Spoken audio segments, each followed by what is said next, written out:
Okay, James, thank you very much. So, welcome to this session.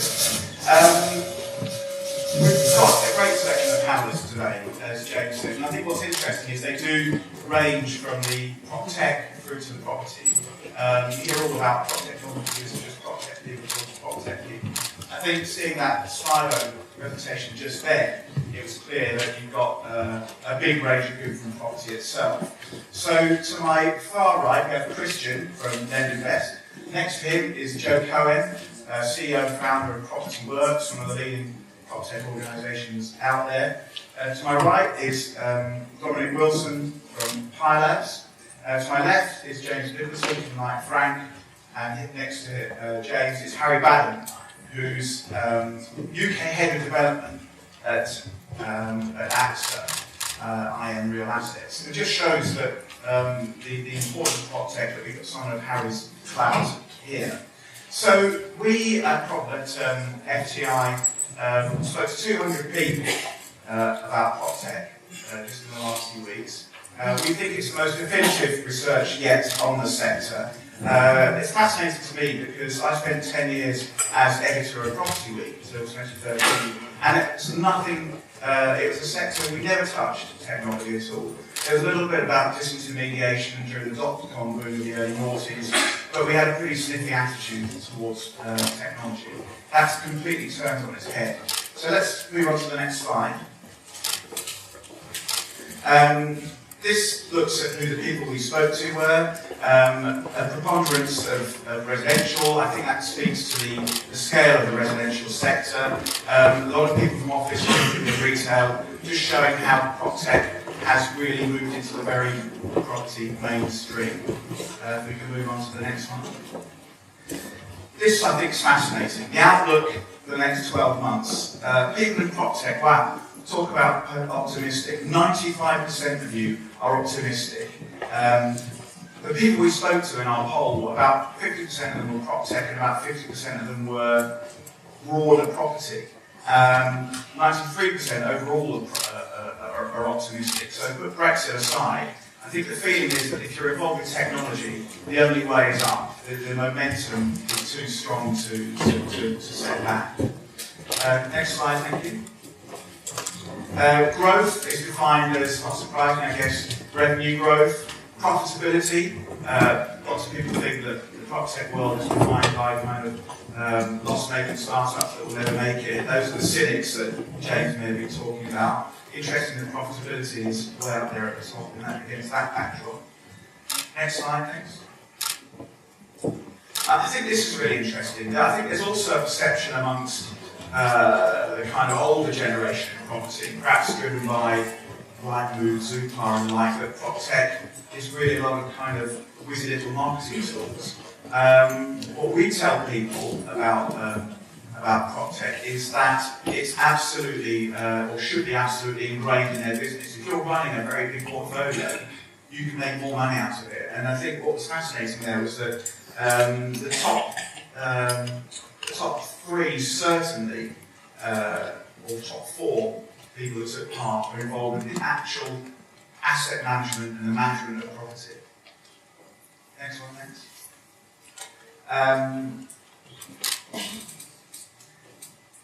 No worries at the moment about saturation. 4-5% think it's, if you combine them, PropTech's due to crash.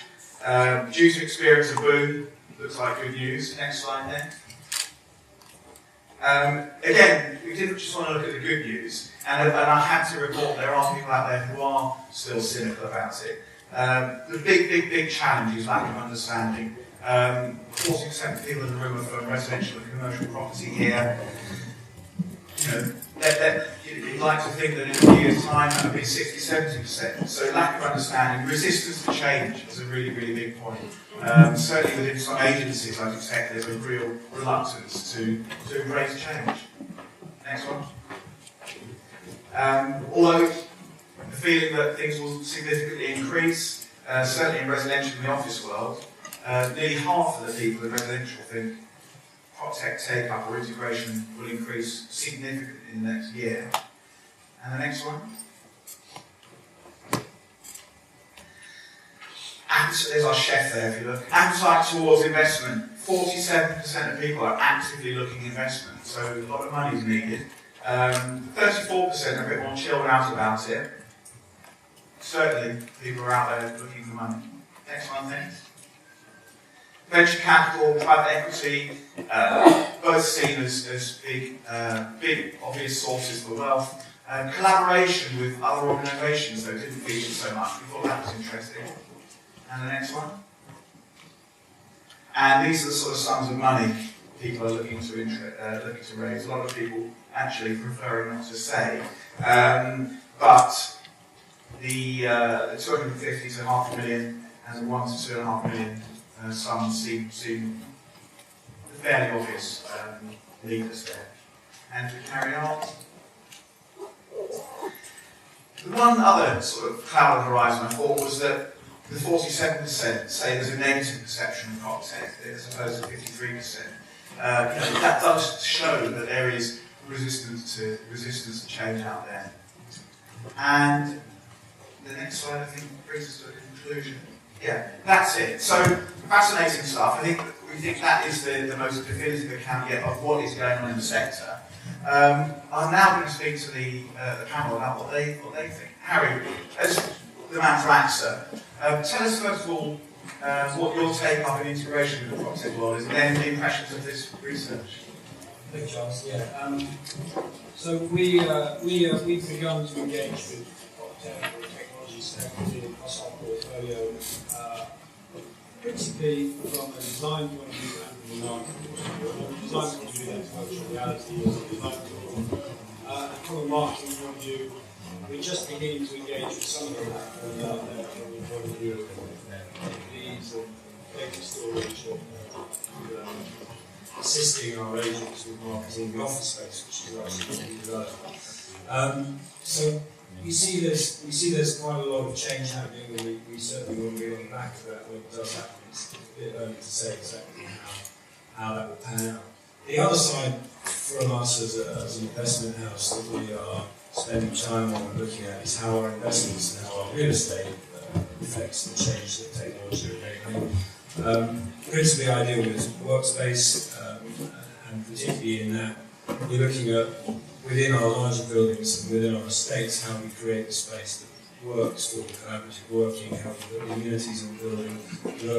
Technology now breaks down some of the barriers of an office in the way that you used to have very much a fixed, closed office space. You would be a corporate or organisation, you would have your locks on your front door, and that was it. Technology is allowing some of that to be broken down. And we're seeing particularly collaboration between businesses, co-working spaces, particularly over the last few years, and we're actively looking at how we design that into our buildings. The other area from an investment point of view as a house that we're looking at is what investment decisions do we need to make that are going to be supported by the changes in demand from protecting the income stream. So we've raised a fund and investing in particularly logistics, but also data centres, which are really what the real estate industry and the sort of investment industry is piggybacking off the changes that we're seeing at the front line. In response to the research findings, I don't think there are any particular surprises there. I think everyone sees, and we do, that there is going to be a huge change. I think that the difficulty at the moment is that it's always easy to overestimate the changes that will happen in the next 2 years, but underestimate the next 10 years. It wasn't me that made that up. I think that's going to be the key, is finding out, all of this is very sensible and possibly as expected. It's just seeing how it pans out in reality and how it creates value to us and to other participants in the industry. Okay. Joe, can you tell us a bit more about Property.Works? And I think what's interesting to hear about your background first, how you came to Property.Works, and then impressions, perhaps from somebody who's coming from outside the PropTech world of this research. Sure, Giles. So I think it's a great piece of work, and it's the first thing that I've seen in the category that kind of lays out a lot of the perceptions and the way people look at technology in this specific vertical business. My background is not in property, it's in technology, and specifically consumer technology and marketplaces. And I've worked through a number of different industries that had technology entering them, well, digital technology entering them for the first time, and saw a lot of the disruption and dislocation that happened over the years. The newspaper industry in America in the late 90s, the online dating space in the early 2000s. They're all, quick story, when I started Match.com here in the UK in 2001, we had a Christmas lunch with our PR agency, and the other clients thought we were prostitution. And so they wouldn't sit next to me at the Ivy, right? I still can't get a table at the Ivy, but it's a different story now. And so I think that slide where there's the negative perception, of almost half the people of PropTech, that's a natural thing to happen. And that's a natural evolution. The two other data points that I kind of tie to that are people thinking that it's oversaturated or property tech is due for a boom. I kind of looked at it and thought all of the above, to be quite honest, because there's going to be more investment, there's going to be a boom, there's going to be a crash, there's going to be a fallout. All of those things will happen in the future years. It doesn't mean that PropTech is the greatest thing in the world or the worst thing in the world. It just means it's a natural evolution like a lot of other categories had. I think the one data point that concerned me the most was that the mean amount of money that companies were looking to raise was £1.2 million. And I think we all need to raise our ambition if that's the real number that people are looking to raise. Outside of this room, there is no category called PropTech. It doesn't exist in the minds of the 100,000 businesses who come to my site every month looking for commercial property. That doesn't exist. We have to create that category. In order to create that category, we're going to need to invest a lot more than $1.3 million per company on an average, because 95% of these companies will fail. Because that's just going to happen.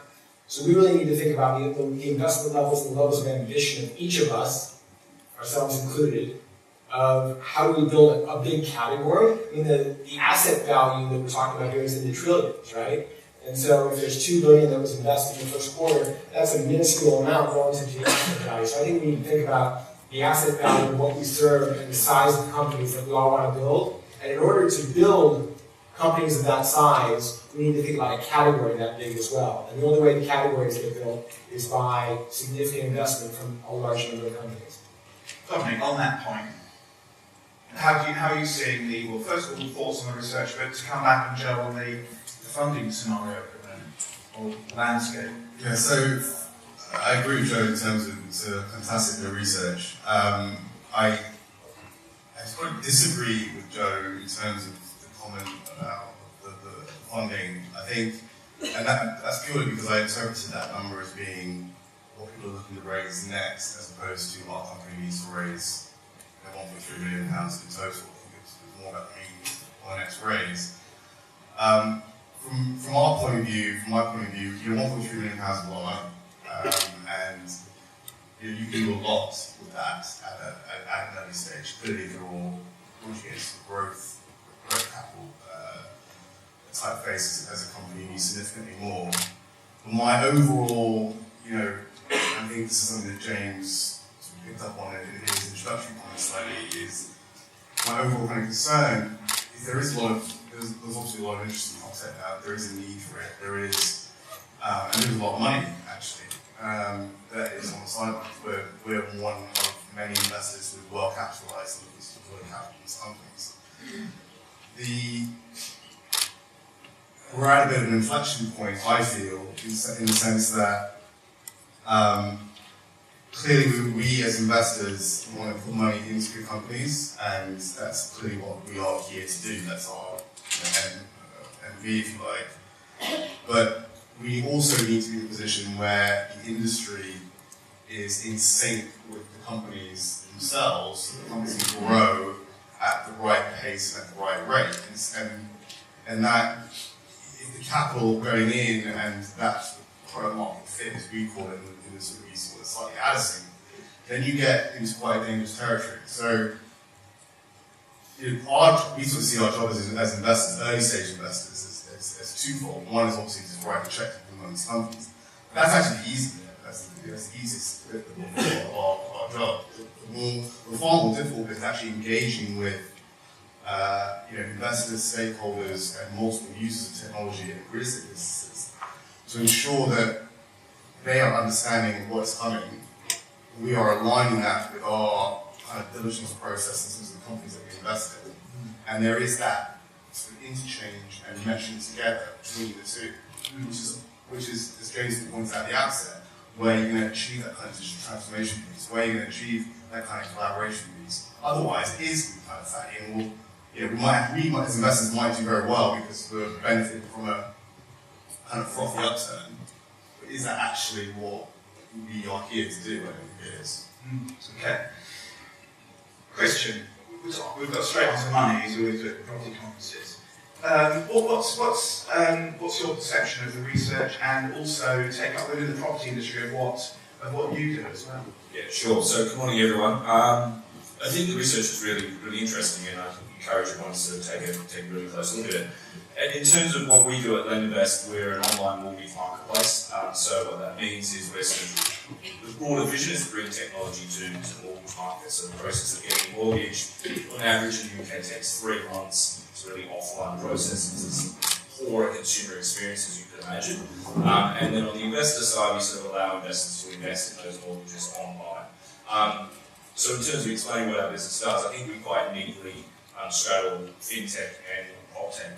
And I guess if we look at fintech, that's been a really hyped up area, and I think it's probably a little bit more advanced than PropTech in terms of a movement, in terms of the number of years it's been going. But I remember going to fintech events, maybe 6-7 years ago, before fintech was really even a thing, and everyone was sort of talking about technology is going to totally disrupt financial services in the next couple of years. And I think one of the stats that came out from this research, which I thought was really interesting, a couple of interesting things. I think broadly everyone was very optimistic, which you pointed out, and I think that's probably a good thing in that sort of, you can see how many people were at the conference today and blown away by it and how awesome it is. But one of the stats was more than 80% of people thought that property would be fully tech-enabled within 5 years.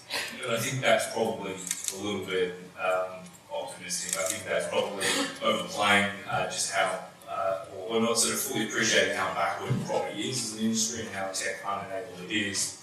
And if we look at what we do in terms of even the land registry system still prints off a PDF and there's no systemized way in which sort of title is even kept. So in terms of technology disruption in property, it feels like there's many years to go. This is kind of just the early beginning of what is, like I say, a very, very large industry that will be disrupted by technology. But when I say disrupted, I think it'll probably be more of an evolution where you get to this is property using technology.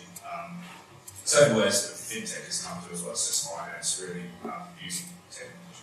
Okay, we're going to come to some of the Slido questions in a minute. Just want to get James from Knight Frank's perspective. I mean, Knight Frank is blue chip agency, as blue chip as you can get, with a great history. What's your take-up? What's your impression, James, of the take-up within the agency world, which has had a long history of doing things in a certain way? How open are people to technology? And what's your impression of this research? Firstly, I think you could say that take-up has arguably been slow from the agency incumbents. The reason for that, though, is not, as argued in the research, that we've got a resistance to change.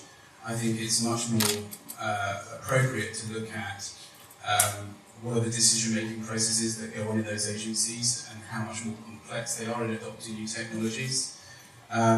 Ultimately, most of the PropTech companies that we're seeing in the market at the moment are what I would regard as efficiency drivers. And if you think about our business and our desire to be more efficient and deliver better margins for our business and better advice for our customers, there should be no resistance to that change. What is more complicated is in determining a return on investment, appropriating a fit for the business and understanding how that technology will impact on existing practices, how we're doing things currently, how many people it will affect, how we're going to train those people in order to get the best out of the PropTech product. And I think there are also some question marks over sort of dependency. You know, where a product is very good and is going to deliver clear benefit, how do we see that evolving over time? Joe, I've got to ask, I mean, it's perhaps the most talked about point in the property world is what all this means for agents who follow pretty much the same model forever and ever. Are you with them or against them? Or how does it work? So I think the way that I characterize it is that we're upstream from agents now. So when businesses start to think about their property needs, the first thing they do is go online and search. And that's the first step in many, many cases, outside of the complexity that you talk about, right? Where that's more of an offline approach, and I think that will remain that way for a long time. And when our behavior as business people is shaped by our behavior as consumers, right? We're the same person who are doing those activities. So if you look at some of the recent stats that Google put out, 2/3 of UK consumers want to undertake an activity digitally if there's an opportunity to do so rather than offline or over the phone.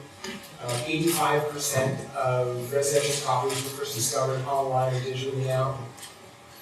And I think that same behavior has moved to the commercial arena and is continuing to move to the commercial arena. So we view it as we're upstream from agents. We're the first port of call that businesses are coming to when they're looking for commercial property. We want to give them, number one, a broad view of the market as possible. And number two, we want to start to give them price discovery and opportunity discovery so they can understand what their options are. Because people start out and they say, well, I want to be, right next to Old Street, and I want 5,000 square feet, and I want to pay $25 a foot, right? And then you show them the pricing for Old Street, and they say, well, Stokely's not that far away, and what are my other options in the area? So it's really about, we're becoming the upstream discovery point, and then the way we do our business is that we then provide really qualified leads for agents who are then getting leads of people who have been vetted already, who have a little bit of understanding of the market, who know a little bit better what they're looking for, and are much more likely to turn into a deal as opposed to people walking off the street. James, go on. Agents at the level of your firm are so expert and bring so much to the party. Obviously, continue in some form or other. How do you take your role in this technology type era to be evolving? Firstly, I agree with what Harry started by saying, which is that there's no question in my mind that there is a portion of the marketplace that is ripe for disruption and where online brokerage is certainly a very real threat. The complexity of a conventional lease transaction makes that slightly more difficult to broker online, in my opinion. And I think the years of expertise in market data that's helped a business like Frank or any of our competitors will always hold value in terms of the advice that we're able to give to our clients. I think the other thing that's worth bearing in mind is that the property market is still not 100% transparent. There are often properties that are available that aren't openly marketed and aren't picked up by online platforms, and therefore the added value that you get from an expert agent is in revealing those opportunities too. Absolutely. Okay, one more from the floor here. A big subject, but one I want to ask Christian, if it's relevant. How can technology help to solve the housing crisis? Presumably there's more liquidity that you can generate. Giles, I've been watching those questions come up, and that's the hardest one, so I don't know, to be honest. I think transparency is a key thing, and so specifically when we look at the mortgage market, I think there's been actually increased regulation around mortgages since the crisis. I'm not sure if that's actually that helpful. It's actually increased the importance of having mortgage brokers and actually having intermediaries in the process. But the actual key result of increased regulation is actually being a more complex product. And mortgages are a very complex product, and so it's very difficult for people to actually make an informed decision without having someone guide them through that. And so, people have in the past definitely made bad decisions as a result of not having the right information at their fingertips. So, whilst I don't think it's necessarily a solution to the housing crisis, I think the more that property does become online from Zoopla and Rightmove and sort of just general transparency around pricing for property, but also through to one of the biggest pain points for people is the process of getting a mortgage, just understanding what they're actually signing up for, and hopefully more transparency, but more digital tools like digital mortgage brokers and so forth, so people will naturally go online and hopefully make better decisions in due course. Okay. Dominic, I'm going to ask you, which is rather a blunt one. The research seemed very obvious, so thank you for that. What are the transformation trends the panel will see emerging over the next 2 years? Dominic, what do you think? Yeah, that's probably the second toughest question, so thank you for that. I think what's, I have my own personal views on that, clearly. One thing I would say before I get into that is that I think what is perhaps particularly exciting is that we don't actually know, right? Because to a certain extent, the transformation is demand-led from consumers and property companies, property investors and everything else. So as investors, we're not prescriptive in the sense that we're going to say this is what the next big thing is going to be, because obviously we're research-driven. From a personal point of view, we're quite thematically led. So I see, and I hope to see, more in demographically focused kind of initiatives. So one thing that we're looking at quite closely is sort of senior care. Clearly demographics kind of support that. We've got aging populations and everything else. And the provision of services in traditional kind of real estate for those who have parents, grandparents who are in that space is pretty terrible on the whole. And I think technology could actually make that a better experience all round. So that's something that we're looking at. I'm tying in two things that Harry and Christian talked about in terms of the housing crisis. I think that is largely a supply-focused problem. So that's everything from like bringing land to market, construction, all those efficiencies within, if they're improved, will have a dramatic impact through the supply chain in terms of profit margins for developers who in turn can then actually bring more stock to market. And so that's a big problem facing not just the UK, but certainly if you go beyond the UK to developing countries and everything else. So that's something that we again are paying quite close attention to. Okay. And James, it's disappeared from the screen now, but the question really was, what trends do we see over the next 2 years?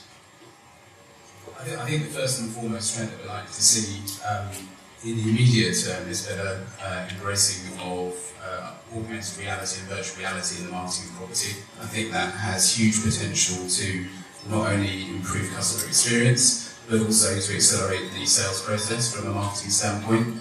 And those efficiencies will clearly benefit both sides of the equation. So I anticipate that being the next big thing. Okay. Well, that's great. Getting flash signs to get off the stage by James here. I found it fascinating. We have covered, and I think this hopefully shows where the PropTech world is going. It's moving into the real property mainstream. We've covered construction from someone who's building the new 22 tower at Bishopsgate, AXA. We've talked about augmented reality in the future with agents. We've talked about the housing crisis. We've talked about mortgages, a huge amount of ground, and also where PropTech is going generally as a sector. So pleased to say, take a look at the research. It's going to be covered by various media in the next few days. I will now hand back to Jane, but I'd also like you to give our panel a round of applause.